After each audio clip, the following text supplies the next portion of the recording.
Our first presenter is a man who has gained acclaim internationally at prominent film festivals with films such as UAE's first CGI science fiction animation film, Xero Error, as well as being recognized for his achievements in the creative arts in the UAE.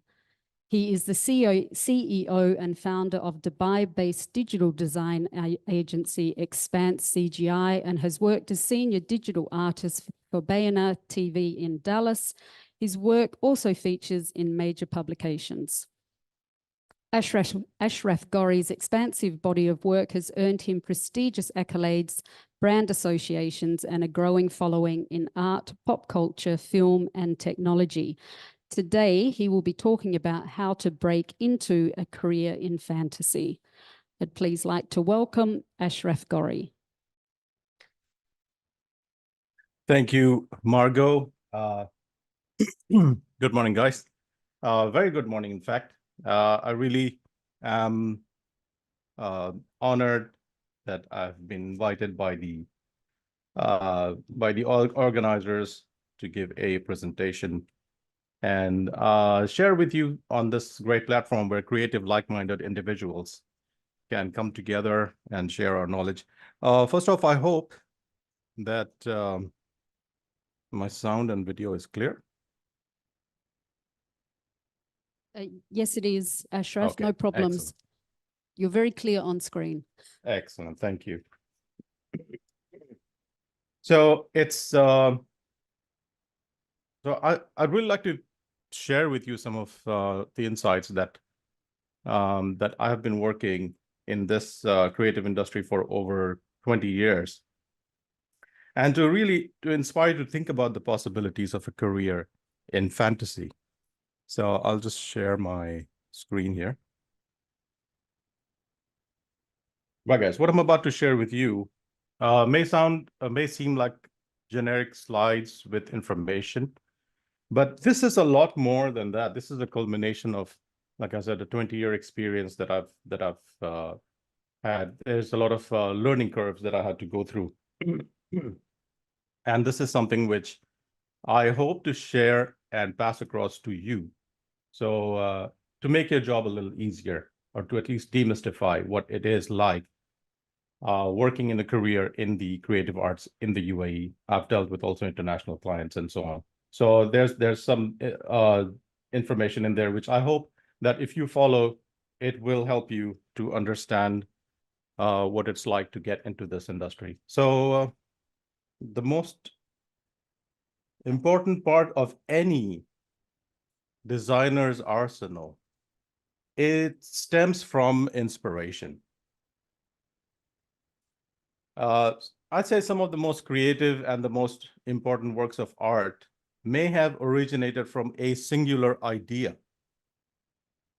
These images that I'm sharing over here, each of them have a very important story in my career. So the very first image of it obviously is from the Tron film from the 1980s. The first time, and I was a child, I heard that they started using CGI in movies, and I was very curious to see what it was like. And I managed to find myself a really a VHS bootleg copy of this film, because I could not find it anywhere. And this scene was the very first inspiration which got me thinking and inspired by it. It was like a punch in the face. I was like, this was visuals which you'd never seen before. The second is a poster of a Timberwolf mech from the game MechWarrior 2, which came out like in the early 90s. This is something which I've always had pasted as a poster right in front of my face, like in my studio. And this was a creative inspiration where I was looking at it from a point of view where this is achievable. It's a bunch of shapes that are put together that form this amazing piece of artwork. And this is what really got me into 3D. I give credit to these two images, or these two film and a poster, to really get me started into into 3D. And later on, like I said, I ended up creating the UAE's first CGI animated film, which got a lot of recognition worldwide and regional. Comics have always been my single greatest inspiration. They every panel that I would manage, every comic book that I managed to get, I would like seriously absorb it and read it and love it and draw out the superheroes, what I see. You know, it was just a very dynamic way of storytelling. It's just something which has always stuck. And thankfully, it's a fad that never quite went away. In fact, it became stronger than ever. And those comics, which I would read as a kid, are now transformed into Hollywood movies, thanks to the magic of visual effects, which is now possible to do that. But then you imagine, as a kid, you actually are living that life, that type of an imaginary scenario, and getting inspiration from that to create. These two are some of my favorite artists. Weapon X over here is drawn by Mr. Barry Windsor Smith. It was a comic anthology that came out in the 90s, and it was again a huge inspiration. I would try to emulate the style because it was just so unique for the time. There's the digital painting in the back is by Simon Bisley. Is again one of my single greatest inspirations. But the most important image on this slide is the image of the boxcar.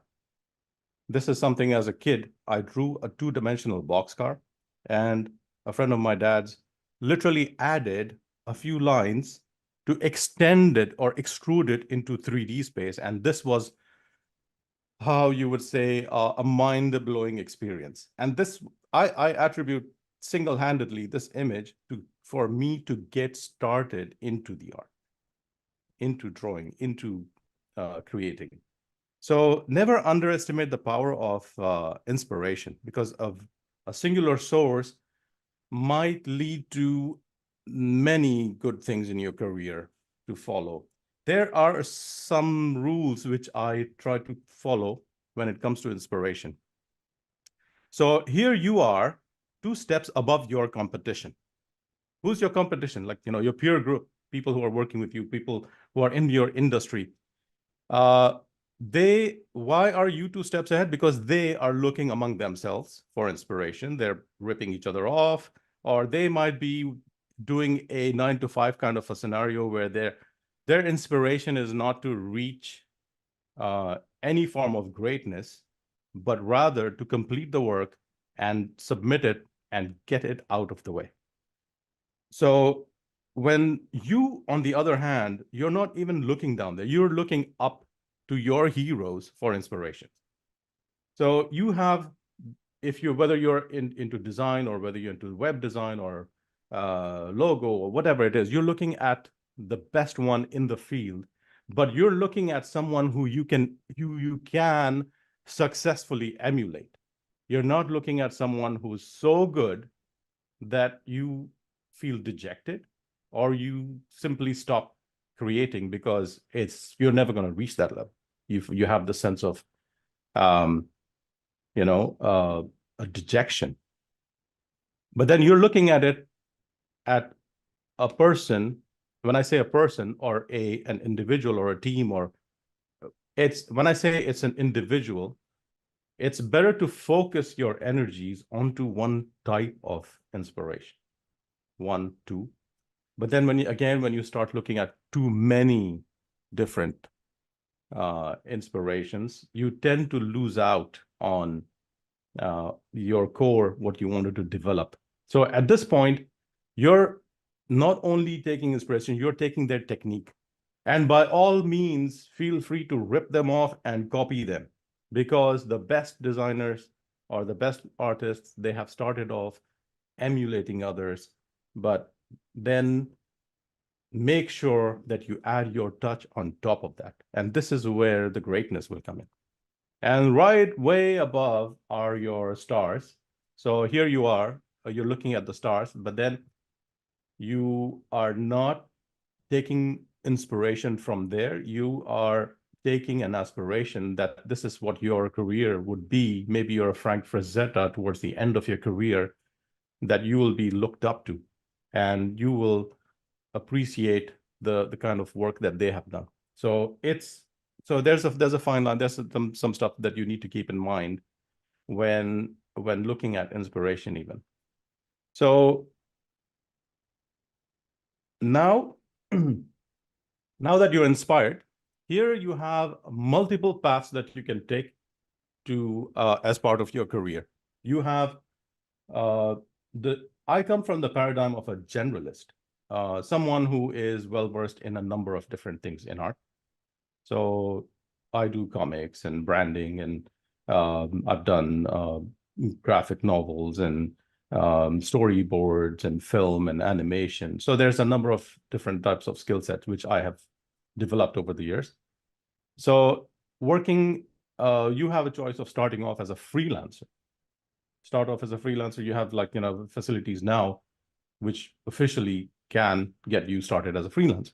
You don't have to join a company. You don't have to get a job to begin with. It's good to start small, work your way up, get your skills in order, try to make contacts, and get into the industry. And initially, people are really concerned about, like, okay, fine, what kind of a job will I get? Do not worry about money to begin with. The first thing what you want to do is create your best work with people who you want to grow with. Do not think, maybe you might even do work for free for some time, or whatever it is, that you want to get your portfolio going on. You want to get your portfolio and contacts. These are the two things which will really help you out. So as a generalist, you're going to do that. Or you can always join up a bigger machinery, a bigger firm, a bigger studio, and be a cogwheel in the big mechanical structure that the machinery is. So if you see a Pixar movie, for example, you have like thousands of names that are under the creative side of things. Every one of those is a potential job. And there are people who are specialized in so many different things. So I'll tell you more about that later, because there's as many jobs as there are credits on a Pixar movie, for example. So you can join up as a specialist, as a work, or join the workforce. Obviously, join the job, and these are just ways of developing your career. You might be the fine artist type who is going to be known as an M.F. Hussein or a Picasso, who has a specific style of art that you want to develop and be known for that. You want to be a Banksy, go ahead. This is something which I say, either you put all your eggs in one basket and then brand yourself as such. But I would still keep this as category number 2. Get the initial experience working under someone, and then branch off into something which you think is your calling. You can always offer a unique offering to the industry, which has not been done before. There was a person who was working in the there was a lady who was working in the animation industry, and there was, so in the animation industry, you have like storyboard artists, you have the director, and there's a direct relation between them. But then this person created a new niche in the job market called a storyboard planner. So in essence, what they tried to do was demystify the directions coming from the director and plan it out, give clear directions, clear instructions to the storyboard artist. So the storyboard artist doesn't have to think about all the the question marks, because the question marks will will end up slowing the process. So you can come up with a new and unique offering to the market. So I wasn't kidding when I said there were as many jobs and types of careers that you can take as a designer. I mean, here, like, so just one fine day, I just looked up, there was a portfolio day going on, and I just see what people are doing around the world. And these are just like the first 10 things I came across. Here's a guy who designs guns for games. And it says it's for sandbox. It's a specialization type of a thing. Another person, he only designs hair for CGI characters. You have a person who's doing sports memorabilia type graphics. Another person who's creating props for characters in the games, not even the characters. There's a person who's specializing in makeup design. There's a person I know who does maps, like base relief type of maps where you can feel for Lord of the Rings games. And then here's a guy who's drawing robots, converting them into 3D and making toys out of them. Here's a guy who only does photorealistic hard surface modeling. So it's really what you make of your career. And these are possibilities which you can get into, whether it's film or the creative agencies and so on. Now, I had the privilege of judging a student filmmaking competition a few years back. And there was one thing which I noticed was a common trend among all the students. While they finished their work and they submitted it, which I gave them a lot of credit for, because completing something and not like signing off in between is a sign of perseverance, and that is to be applauded. But there was something that was common in there. They submitted, again, their objective was to finish and submit. And I could see that there are mistakes. I could see there are, the script is not well written. I could see that whatever they shot the very first time, they simply went ahead with that, and they added it to the edit. There was no extra editing process. They never went back to refine the script. They never did multiple takes of a scene. So that is where the difference was when it comes to amateur work and professional work. So we're not all J.K. Rowling here who can come up with Harry Potter in the first draft. But she didn't come up with Harry Potter on the first draft. Harry Potter and the Philosopher's Stone went through 15 different drafts before it could be finalized. So there was that, and each one is lovingly created and constructed and finished from end to end. And that's like a version of the story. And it went through 15 versions before it reached us. And that's where it became a critical success with a huge cult following.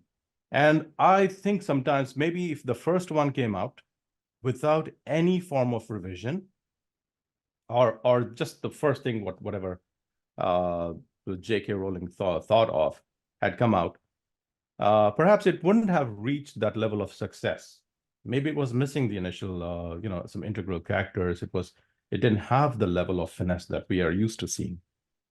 So this is the first thing what you're going to keep in mind, that whenever you're going to produce something, do not accept the first one. It's only very, very rarely that you will hit the nail on the head on the very first try. But come up with the first draft, work on it, come up with something better. The best work that I have produced in my career is working for demanding directors who are not happy with anything. They want to see something better.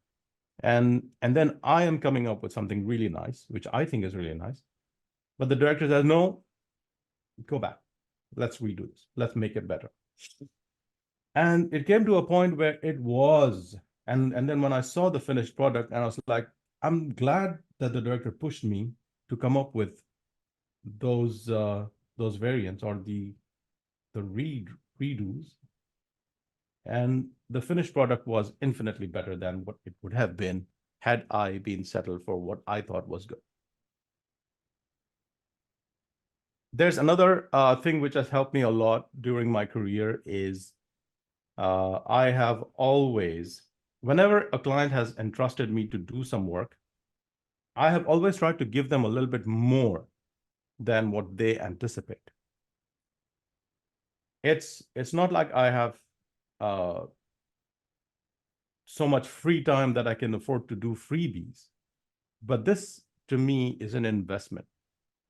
When you're doing something, it's first off, it shows to your client that you are interested in this and you are trying and going out of your way to do and produce something that is more than what is the initial requirement. You're putting your input into it. You're putting, well, if he asks for a single direction, you're giving him 3 directions.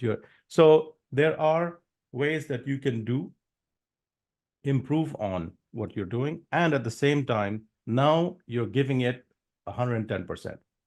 Now, this will be the reason why your clients will want to work with you in the future. And I have managed to successfully retain clients for decades, simply following this, where you're giving something, and I am genuinely interested in creating something that they're happy with.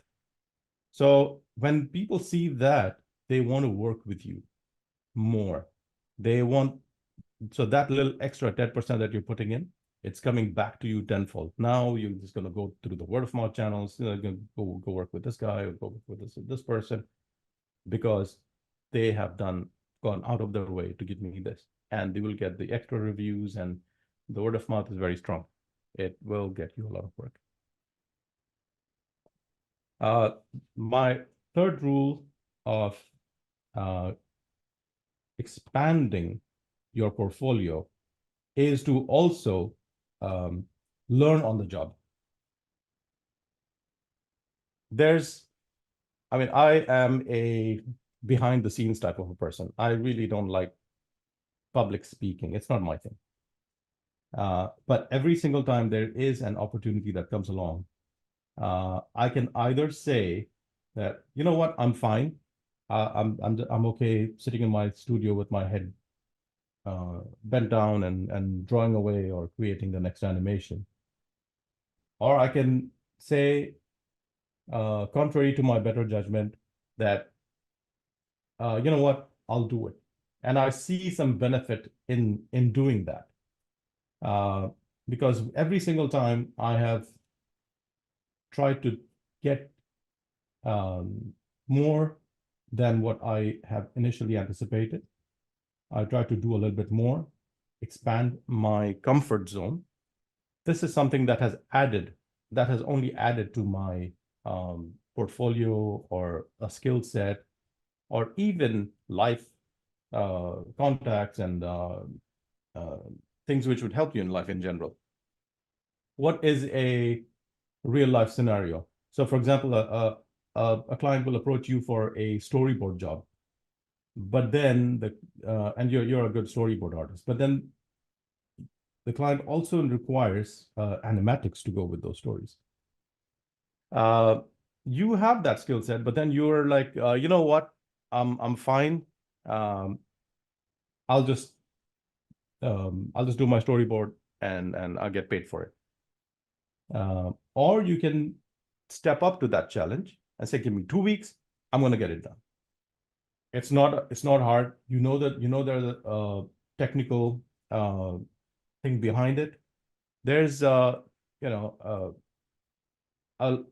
initially when I started off, I was only doing Photoshop and this and 3D, and I was like really scared about going into and learning something else. After Effects was staring at me for ages, and one fine day when I did start to use it, I was just kicking myself. Why didn't I do this sooner? So you can offer that and learn on the job. And now you have a client who's going to be somewhat more invested in you. And also you have a skill set that you've added to your comfort zone. So now your comfort zone has considerably grown. Next time when you approach a client, you can say, hey, I do storyboards and animatics. Check this out. So here's one thing which you keep in mind, that the rich keep getting richer. So once you get known for something, you will keep getting that kind of work. So make sure that you are offering enough skill set, especially when you're going from a generalist standpoint, that you do have enough skill set, because you want to be managing at least 3 projects at a time. And you want to have things to fall back on in case your storyboard doesn't work out. Maybe you have another skill set in logo design or whatever it is that, that is balancing that out. So you do want to have extra skill sets, and that will help you expand and pay your bills. The next part of it is going to be the most scariest one. So now that you have established that you have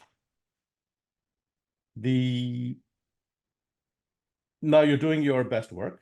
So you're not just settling for the first draft.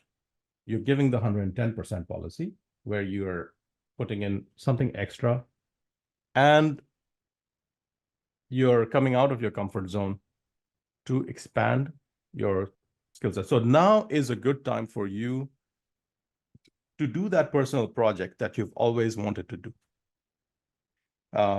This is the scariest one, because you want to really, because there's no one point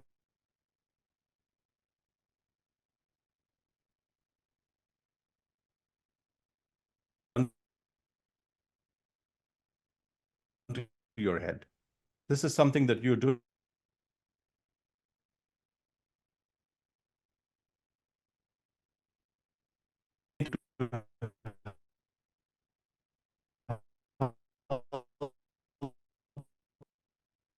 people out.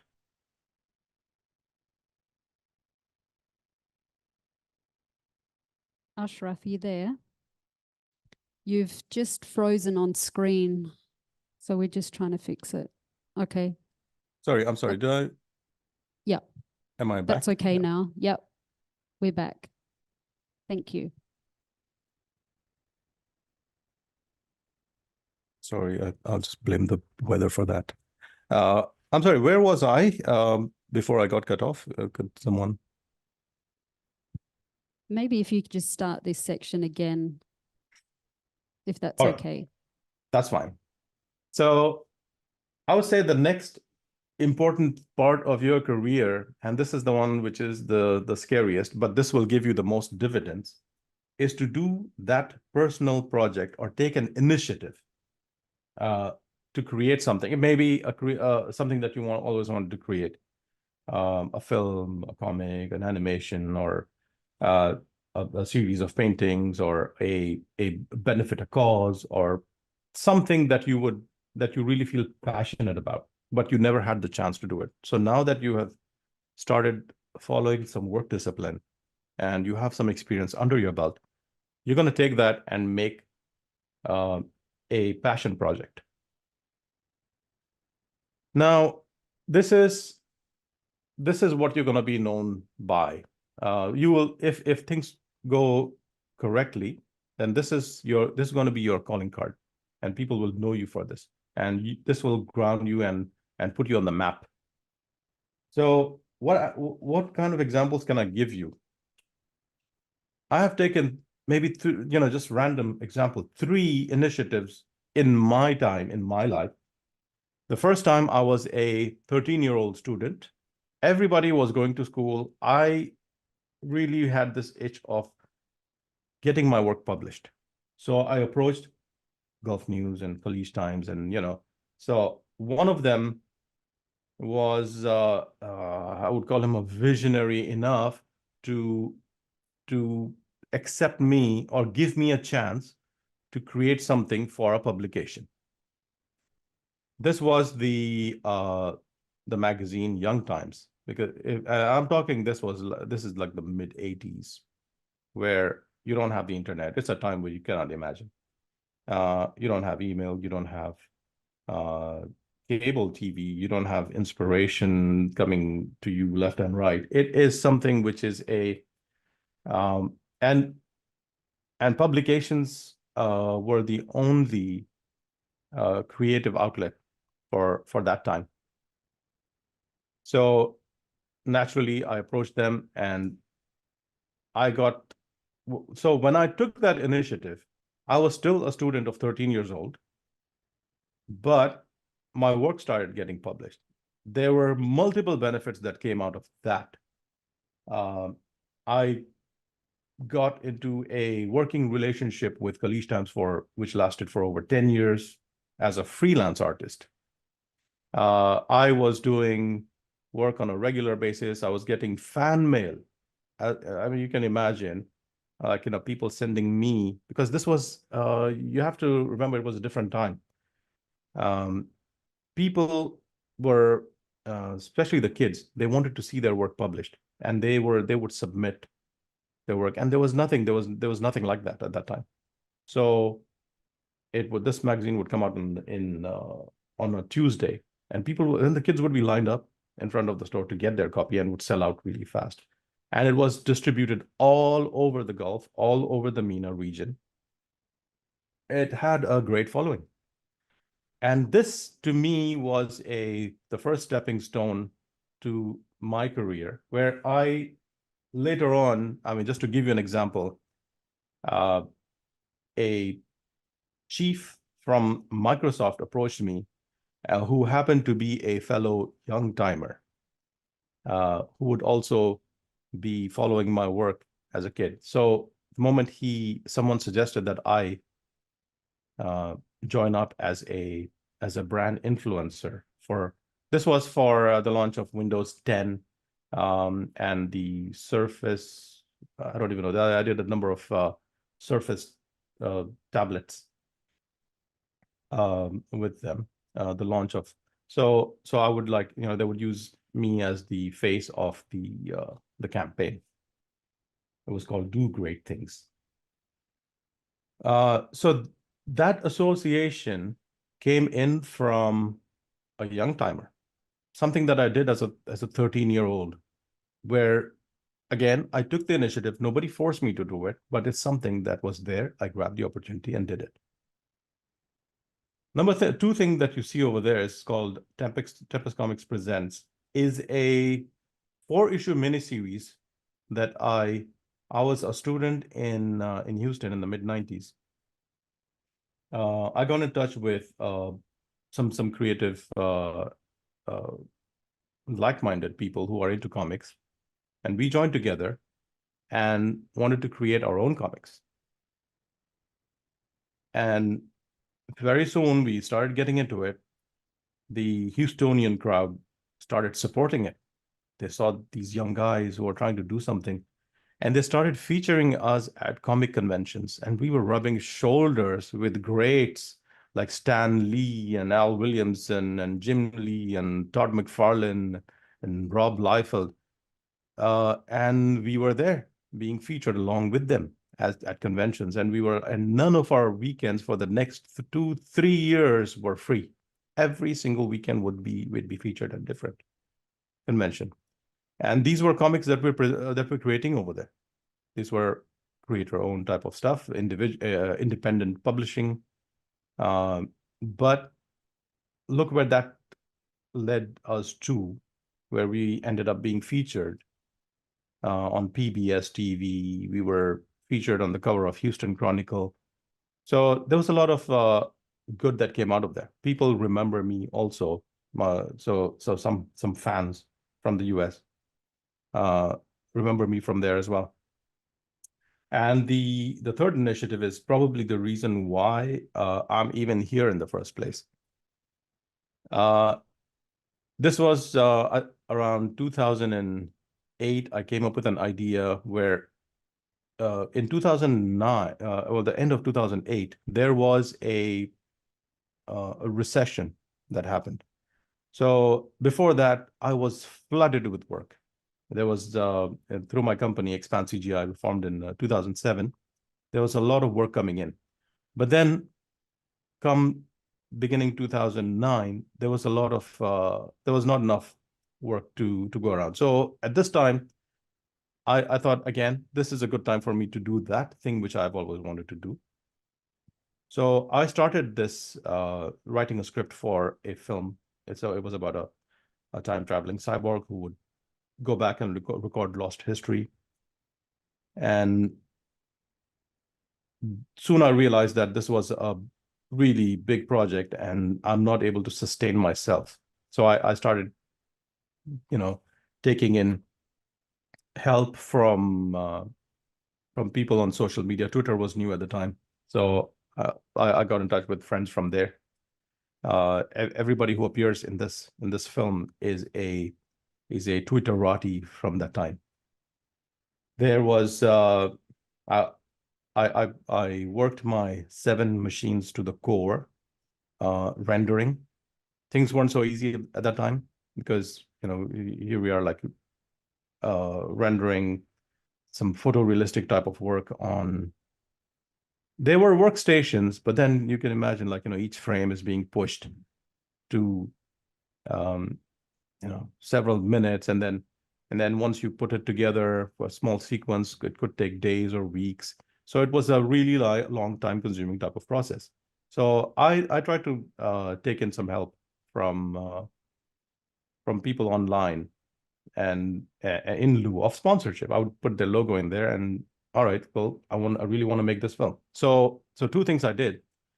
It was a very ambitious type of project. It was supposed to be initially it was written out as a 30-minute type of an animation, but then I shrunk it down to a very basic scene in the film, and which was achievable. And so I reduced the scope of work, and I also started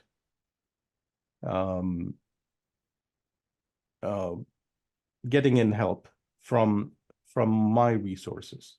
So once these started, people were really passionate about it. Once things got started, this ended up being launched at the Cannes Film Festival and the Gulf Film Festival. And then you see the thing, like a small initiative, it's a ripple, and the ripple effect, it really is profound. By the end of it, you get something that you hadn't thought of earlier. These are some of the I mean, there's a whole lot. I can talk about this for several hours. There's just so much that happened thanks to this. But then, yeah, it led me to the awards, to the look. I could say, "Hey, mom," on the cover of a magazine. And then the best thing of all, my dad, Allah yarhamu, he would always introduce me as, "This is my son. His film went to Cannes. This is my son. He made an award-winning film." So it made him super proud that I managed to do this. So this is something, again, came out of initiative. So make sure that you have that initiative project in mind, and when that opportunity arises, jump in and do it, because that's the thing that's going to get you on the map. And while you're doing this, remember there was another parallel thing that you were going to do in your career, is you're going to make your mark on social media, or make sure that people know of you. Make sure that your work is out there. Don't worry about people ripping you off or stealing your work. Just go out, share it. It's okay. If they want to steal, they'll steal it. But then the ones who steal will never really prosper. They can only go so far. It's you that is doing the work, that you want your name out there. So make sure that you have, I would advise everyone to have a good, strong portfolio. Keep some of the best ones maybe on ArtStation and some of the sites. Keep your Instagram. Keep some, maybe make one of your platforms where you're sharing work in progress and that kind of stuff. Maybe a Twitter or X is a good way of doing that. So interact, make contact. Yeah, make sure that you know, because your potential employer would be looking at these kind of things. Here's one thing which I would highly recommend, because towards the end of your career, remember you had the aspiration to be the greatest. You have to plan for that from now. So what is it that you wanted to be known for is what you start off now. You will end up on Wikipedia. What do you want to be known as? So here's one thing about, you know, getting onto Wikipedia, because it works on notability, right? So if you have a lot of newspaper articles citing you and quoting you and featuring you, that is fodder for your future Wikipedia article. So what you want to be known, what you want to be doing from now is do stuff to get work out there, to get known for something. Keep your best face forward. Avoid if you see my socials, I hardly ever put anything other than work. If you want to have a personal account, just go ahead and do that, but then don't mix that with the thing that you're trying to promote. So yeah, you will also make sure that you have so you have on one side, you're working towards getting recognition. You want to make sure you also have enough work that's being featured. They want to, you know, you have to think from a potential employer point of view. There's one thing, yes, which I have, which completely slipped my mind. You want to make sure that whatever work that you have done, or whatever work you have, your work has been featured in, you want to get recommendation letters for that. You want to get recommendations because you want to have some proof that you were actually there, you did something. You want to get a certificate of appreciation or a letter from, if your work was featured in a gallery, if your work was featured on, you know, on TV or someone used it in publication. Make sure that you have some form of, if you worked a part-time job or if you did something as an initiative, make sure that you have some sort of written proof from those people. When I was approached for the Creative Golden Visa, this is one of the hardest categories to get, by the way. You have to submit like a huge amount of paperwork to even get recognized. This helped me a lot because from day one, I've always kept recommendation letters and certificates of appreciation. And I have a full stack of certificates that I can use as proof. So this is something that you want to work towards, is ultimately you want to get into notability. For the longest time, I have been a proponent and vocal evangelist for moving on to new technologies. You have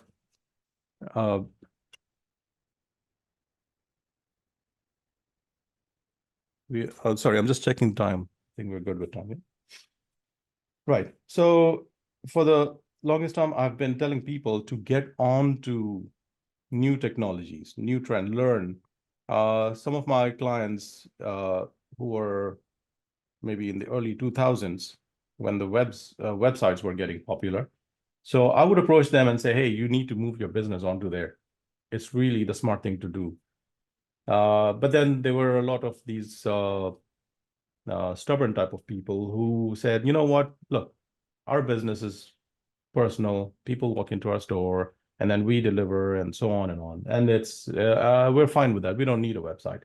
The same people, once they realized that their competition came onto the scene, stole their thunder, took away business from them, and now they want to have a website overnight.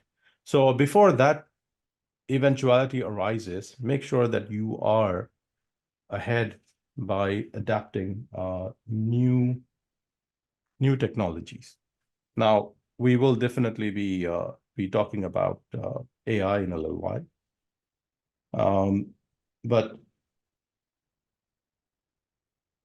But in between, I also want to make this a sort of an informative session. It's not just a one-way thing.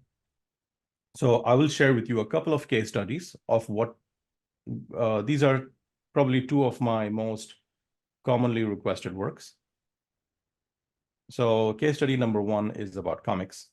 Comics is, of course, an excellent medium for storytelling. It's more popular than ever. It's you're following a certain size, then you get these templates that you can use. Most often the page size is around 11 by 17.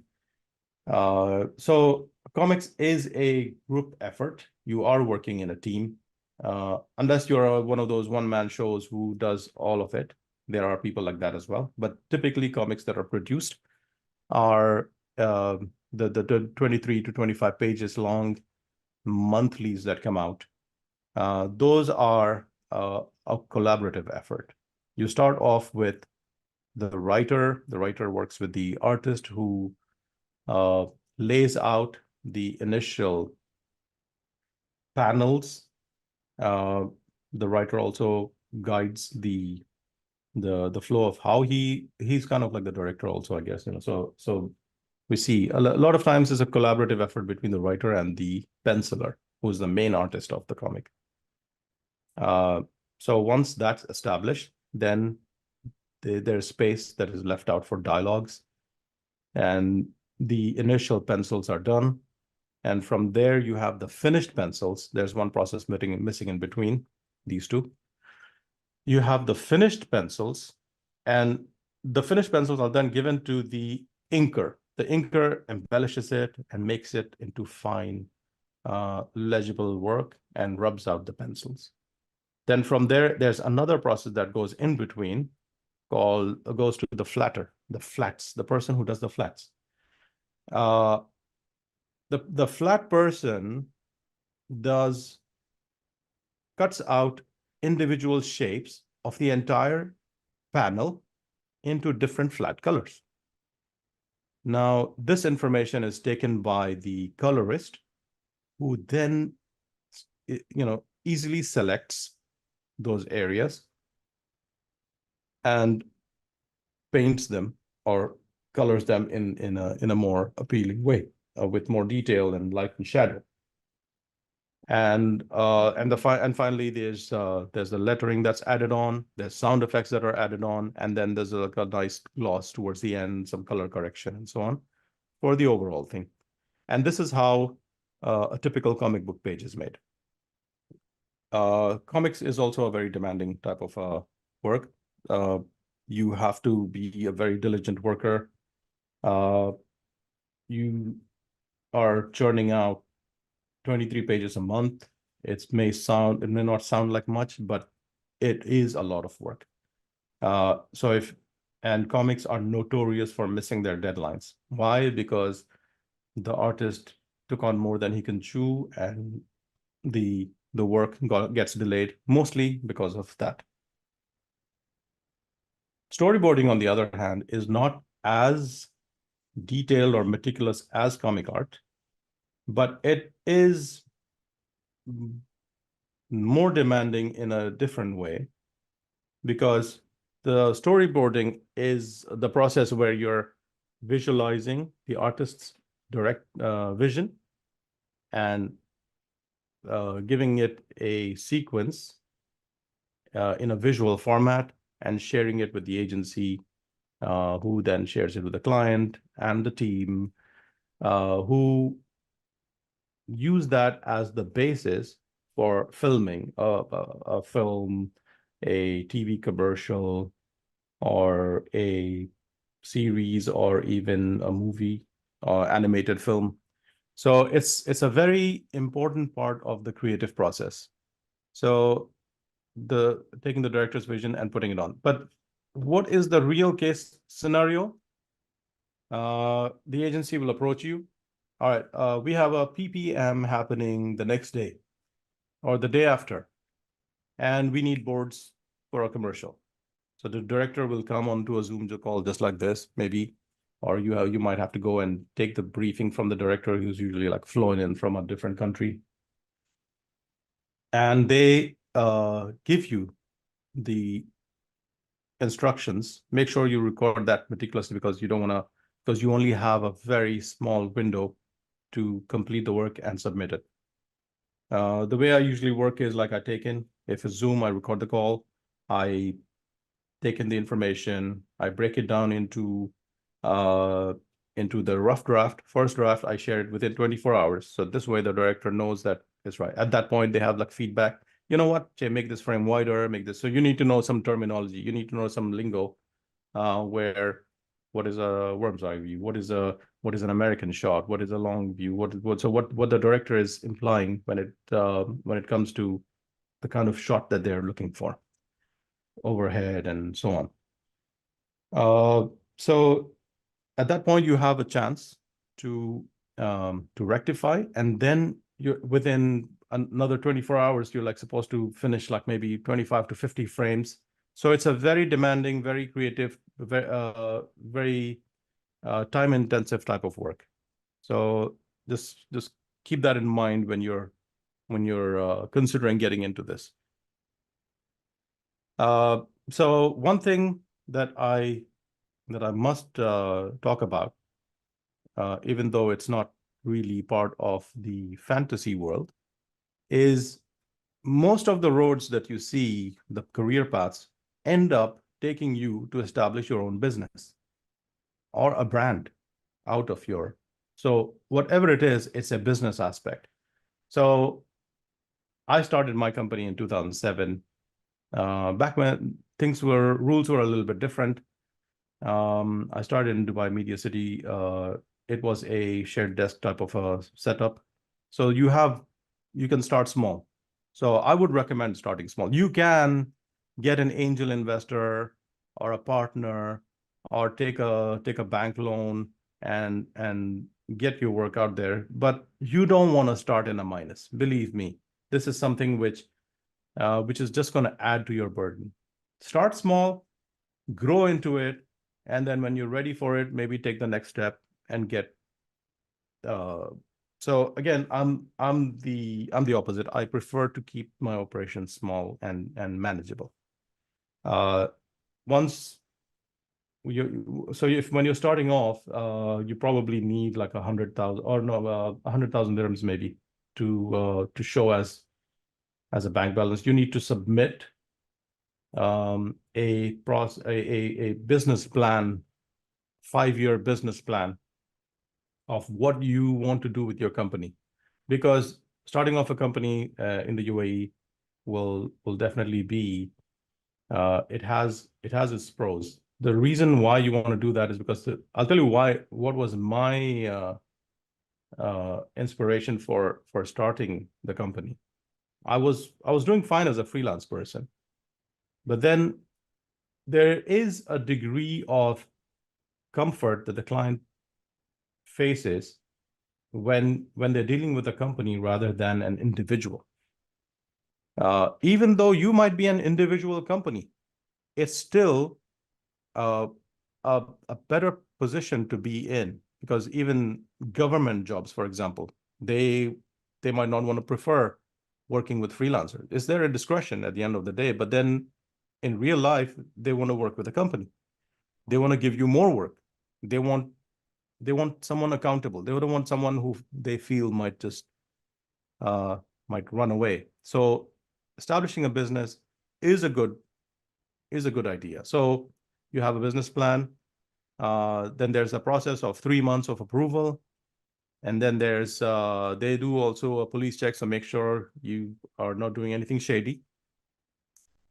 And from day one, keep your accounting in order. This is something which I figured out later, because in those days, there was no FTA, a federal tax authority for the UAE. That came in many years later. So I was lax with my accounts. It's a one-man show in the beginning. So I'm like using it for my personal expenses as well as company expenses. So anything coming in, but I would still maintain on Google Sheets incoming and outgoing. So I have a good idea. So make sure that you are doing your accounting from day one. This is something that you're going to be thanking me later for. There's a threshold that your business would meet, which is maybe if you reach your first $100,000 in invoicing, from then on, you would be required to register your company. Till then, you can fly under the radar. Once you register your company, then you have a regular quarterly invoicing that from whatever invoicing that you do, you have to whatever VAT you charge, you have to send it to the FTA and keep a track that way. I highly recommend Zoho books, because this is something which is very easy to, it's user friendly, and it's FTA registered, so it'll make things easier. But yeah, that's the boring maths, and I'm sure we have another speaker coming up later, Fiona Roberts, who can give you more details about that. Next thing you want to do is keep your overheads low. Do not hire people as full-timers, because once you hire people, that is like a big commitment. Make sure that when you're hiring someone, that they are pulling in their weight and you can afford to keep them. It's not like, oh, yeah, okay, this month I have the money, and then you have to like kind of think about. So you have to think in the long run. You have you can collaborate, which is what I do, trying to keep the. I have some specialists that I have access to, that I get them involved in certain projects, and we have this type of a relationship going on, where it's a per project basis. You have budgeted for their work, and everybody's happy at the end of the day.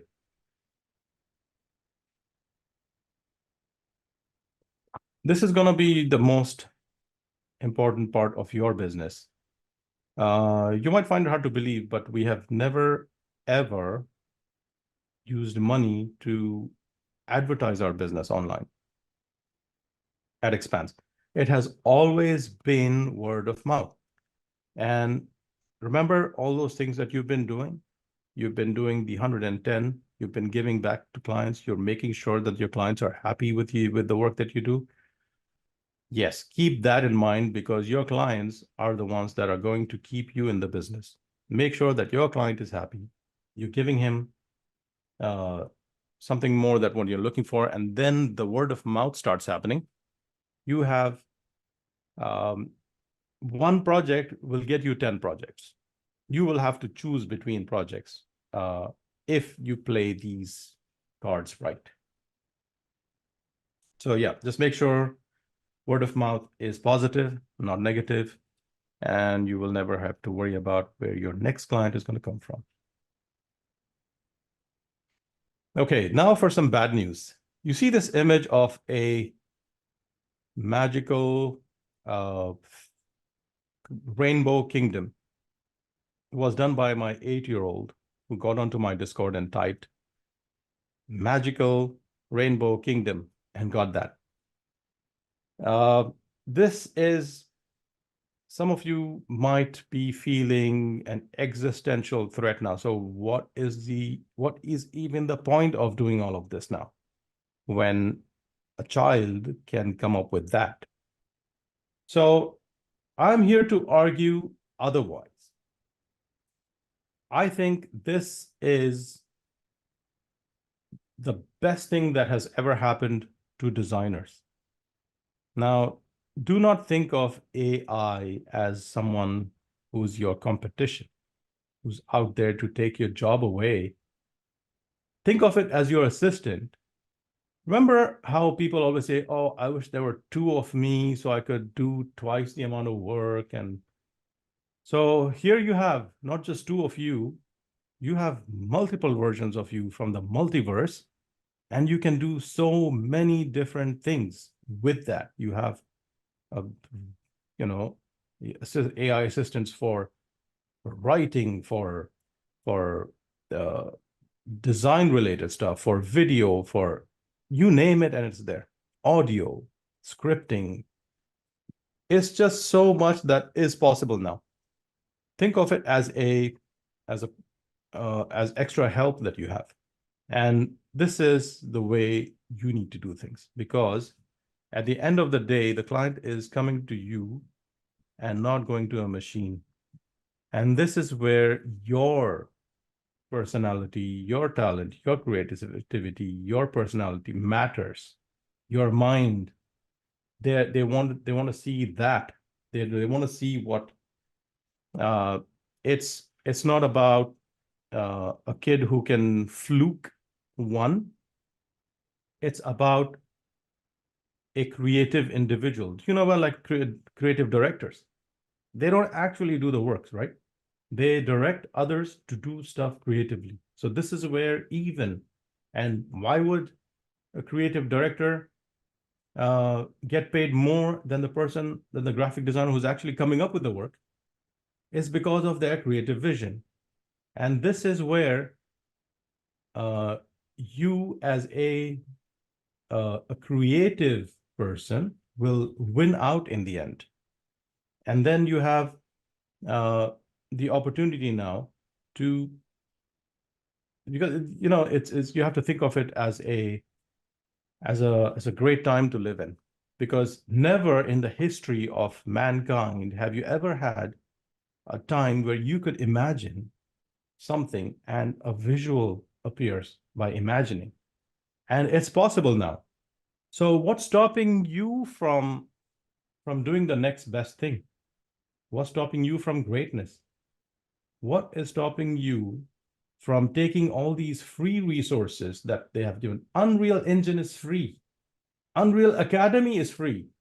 What is stopping you from making your visions come alive now? So don't think of it as a dejection. Think of it as the best time to be alive as a designer, as a creative person, and use these tools to make those stories happen. And that, ladies and gentlemen, is in a nutshell, a career in fantasy. And I hope to see you all succeed. I leave the floor to Margot. Hi, Ashraf. Thank Maybe you I very, should very stop much. sharing. There was so much information in that session. Thank you. That it will be well worthwhile people reviewing that when we send all the recordings out to everybody. I'm just going to put you on the spot for a minute. Is there any chance of seeing some live action animation?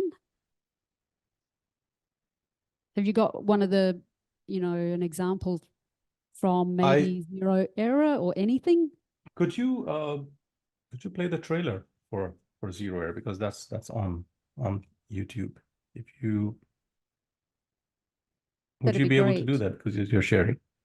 It's a Xero Error trailer on, or just 1 second. Let's see.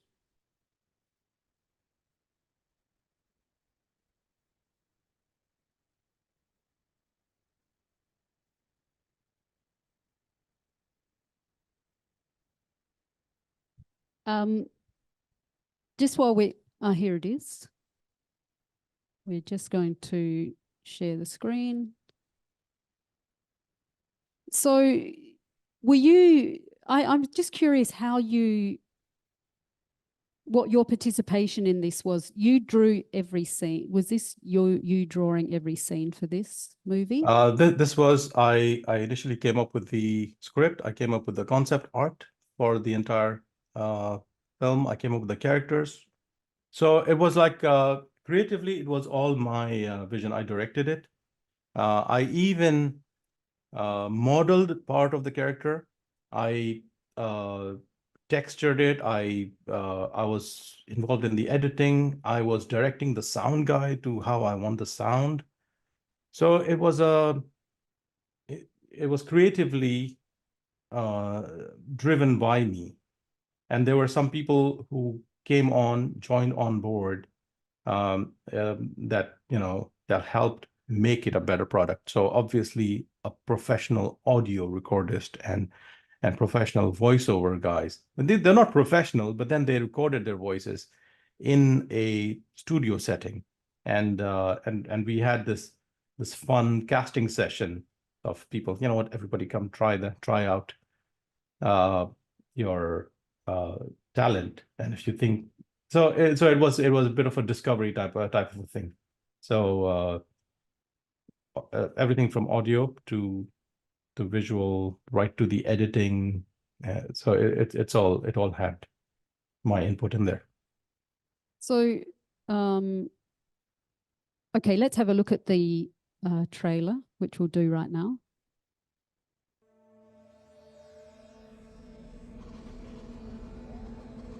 وجلب الدمار الحالي المخاوف في قلوب الناس. Once again, the scientific conglomerate breaks the technology barrier with its latest marvel, Project Zero Error.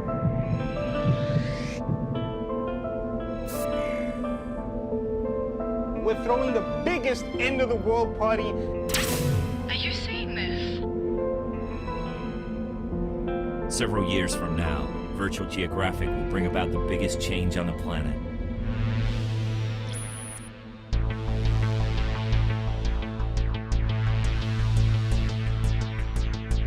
It's all over. There is no tomorrow.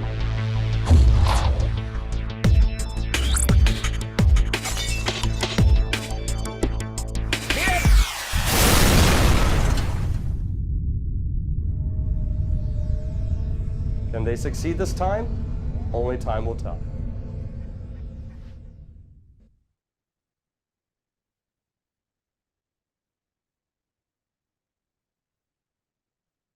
Excellent, thank you. So this is not strictly comics. How did you make the transition from comics to this CGI? So CGI has always been one of the things which I've always wanted to get into. Remember the Tron film reference? That was one of my first inspirations. And I've always had that. And when that technology became achievable, so, and of course I had the time on my hand and I had the resources to be able to do that, because remember, Expanse is called Expanse CGI. So animation is a fairly big part of it. There is, of course, we do other things as well, branding and film and comics. And comics is more of a personal projects, I would say. And this was also sort of, I used the resources which I had at hand to do this personal project, which I've always wanted to do, to be honest. So my next question is, that was new technology then. So could you recreate that, or not recreate necessarily, but could you do that in AI now?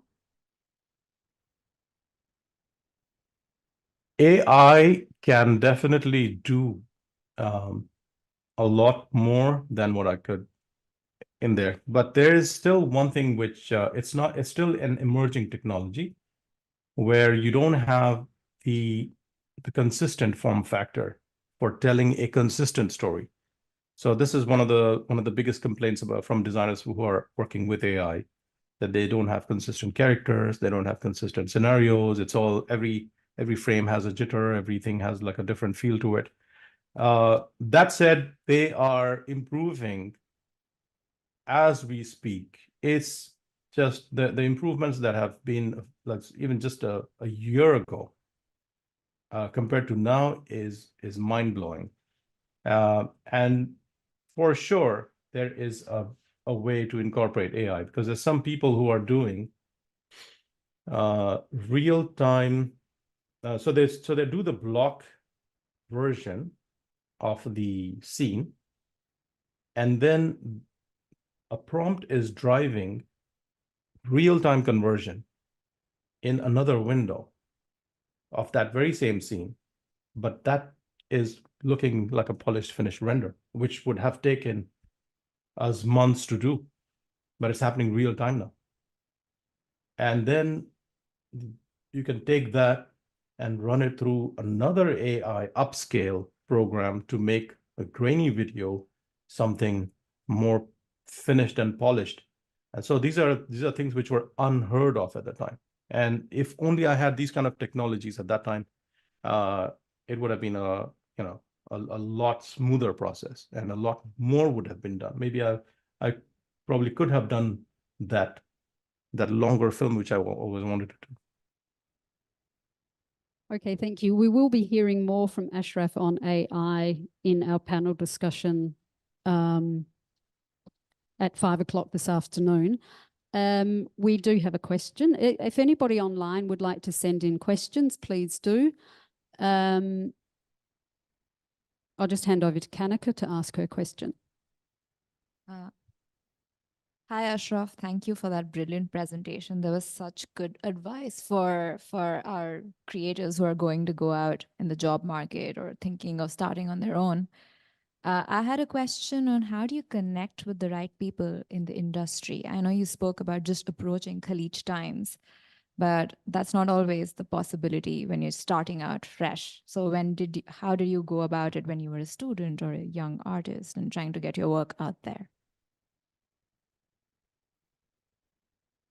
So you cannot compare what that time was to this, because when I was a student at that time, we did not even have the internet.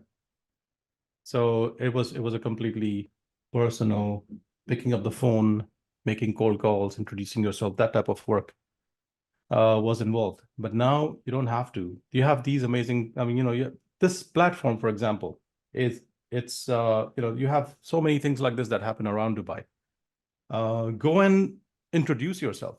And there are career fairs that actually seek out students to work with them. I think there's one happening this month, somewhere in the Knowledge Village, or not the Knowledge, Academic City, actually. So you want to be there and make the contacts. So social media is where you will be making most of your splash. So get your work out there so people know you, and this will help because a lot of times if you keep talking about, I'm the best at branding, I'm the best at branding, I do this branding, I have done this branding. So they register that in the back of their mind. Next time when they're looking for, hey, best branding guy, you know what, this guy claimed to be one of the best branding guys. Let me approach him. So that type of self-publicity, but not overbearing, it helps as well, because you keep posting, and then you have amazing platforms now. You have Instagram. You have you just keep posting your work. Get people to like it, share it. Like I said, don't worry about other people stealing it. That's not that's immaterial. But this is how you end up making contacts. So. Thank you. Yes, it's extremely important for people to have professional social media sites. I have another question. When you start your process, is it always sketching with pencil, or is it straight onto a tablet or some other form of digital drawing? Yeah, I'm guilty of going completely digital now. I used to be a traditional artist, and I used to use pen and ink, and the Croquill pen dipped in ink, and then I missed that. It was a great start. And so that said, sometimes I do sketch out stuff on pencil. But when you have devices like this little iPad, I purchased it for like what, $3,500, and it paid off for itself in a month because I used it for creating work. And the kind of stuff that I can do on a device like this, which I can just walk around with, I could not do a few years back on even a large monitor connected with a high-powered PC.